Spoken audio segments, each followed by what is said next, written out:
Hi friends, welcome back to R K fashion studio. ಇವಾಗ jewellery ಕಲೆಕ್ಷನಲ್ಲಿ premium quality ನೆಕ್ಲೆಸ್ನ ನಾನು ಇವಾಗ ಪ್ರೆಸೆಂಟ್ ಮಾಡ್ತಾ ಇದ್ದೀನಿ. Beautiful collection. ಅದರಲ್ಲೂ ನೈಟ್ ಟೈಮ್ ಏನಾದ್ರು ನೀವು ಯಾವ್ದಾದ್ರು ಮದುವೆ ಫಂಕ್ಷನ್ಸ್, ರಿಸೆಪ್ಷನ್, ಯಾವ್ದಾದ್ರು ಪಾರ್ಟಿಗಳಿಗೆ ಹೋಗ್ತೀರಾ ಅಂದರೆ ಇದು ಏಳು ಮಾಡಿಸ್ದಂಗೆ ಐತೆ. ನನ್ನ ಕತ್ತಲ್ಲೇ ನೆಕ್ಕ ಹಾಕೊಂಡಿದ್ದೀನಿ, ನೋಡ್ಬೋದು ಯಾವ ರೀತಿ ಮಿರ ಮಿಂಚುತ್ತೈತೆ ಅಂತ ಹೇಳ್ಬಿಟ್ಟು. ಸಖತ್ತಾಗಿದೆ ಇದು. ಸೊ ವಿತ್ ಇಯರಿಂಗ್ ಕೂಡ ಬರುತ್ತೆ ಇದು. ನನ್ನ ಕತ್ತಲ್ಲೂ ನೋಡ್ಬೋದು ಯಾವ ರೀತಿ ಇದೆ ಅಂತೇಳಿ. ತುಂಬ ಚೆನ್ನಾಗಿದೆ, ಇದಂತೂ ಮಸ್ತಿದೆ ಕಲೆಕ್ಷನು. ಬೇಕಂದರೆ ನೀವು ಬುಕ್ಕಿಂಗ್ ಮಾಡ್ಕೋಬೋದು. ತುಂಬ ಚೆನ್ನಾಗಿದೆ ಇದಂತೂ. ಸೇಮ್ ಗೋಲ್ಡ್ ಥರನೇ ಇದೆ. ಇವಾಗಂತೂ ಗೋಲ್ಡ್ ಹಾಕ್ಕೊಳ್ಳೋದಕ್ಕಿಂತ ಇದೇ ಸೇಫ್ ಅಂತ ನನಗನ್ಸುತ್ತೆ. ಯಾಕಂದರೆ ಈ ಗೋಲ್ಡ್ ತಲೆ ಮೇಲೆ ಹೊಡೆದಂಗೆ ಐತೆ ಇದು.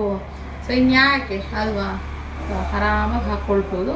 ಮಸ್ತಿದೆ. ಬೇಕಂದರೆ ಬುಕ್ಕಿಂಗ್ ಮಾಡ್ಕೊಳ್ಳಿ. ವಿತ್ ಇಯರಿಂಗ್ ಪರ್ಲ್ ಡಿಸೈನ್ ಬಂತೆ. ಸೊ ಆ ಥರ ಇದೆ ಇದೂ ಅಷ್ಟೇ. ಇಯರಿಂಗ್ ಹಾಕ್ಕೊಂಡ್ರೆ ಸಾದಾ ಕಾಣಿಸುತ್ತೆ. ಸಾರಿಗೆ ಯಾವುದಕ್ಕೆ ಬೇಕಾದ್ರೂ ಹಾಕ್ಬೋದು. ಓಕೆ, ಸೊ ಇಷ್ಟ ಆದರೆ ಬೇಗ ಬುಕ್ಕಿಂಗ್ ಮಾಡ್ಕೊಳ್ಳಿ. ಇದ್ರ ಪ್ರೈಸ್, ಆ್ಯಕ್ಚುಲ್ ಪ್ರೈಸು 810. ಆದರೆ ನಾನು ಇವಾಗ ಇದನ್ನು 699 ಪ್ಲಸ್ ಶಿಪ್ಪಿಂಗ್ ಚಾರ್ಜಸ್ ಕೊಡ್ತಾಯಿದ್ದೀನಿ ಕ್ಲಿಯರೆನ್ಸ್ ಸೇಲ್ಗೆ. ಈ ಕಲೆಕ್ಷನ್ ನಾನು ವೀಡಿಯೋನೇ ಹಾಕಿಲ್ಲ, ಯಾಕೆಂದ್ರೆ ನಂಗೆ ಟೈಮ್ ಇರಲಿಲ್ಲ. ಇದೆಲ್ಲ ಇರೋ ಬ್ಯುಸಿನಲ್ಲಿ ನನಗೆ ಹಾಕೋಕ್ಕೆ ಟೈಮ್ ಸಿಕ್ಕಿರಲಿಲ್ಲ. ಇದು ಹೊಸ ಕಲೆಕ್ಷನ್ನು. ಆ್ಯಕ್ಚುಲಿ 810 ಇದ್ರ ಮೇಲೇ ಇದೆ ಪ್ರೈಸು. ನಾನು ಇವಾಗ ನೀವು ಯಾರು ಪರ್ಚೇಸ್ ಮಾಡಿದ್ರು ನಿಮ್ಗೆ ಗೊತ್ತಾಗ್ಬೋದು. ಜಸ್ಟ್ 699 ಪ್ಲಸ್ ಶಿಪ್ಪಿಂಗ್ ಚಾರ್ಜಸ್ ಕೊಡ್ತಾಯಿದ್ದೀನಿ. ಬುಕ್ಕಿಂಗ್ ಮಾಡಿಕೊಡಿ. Thank you.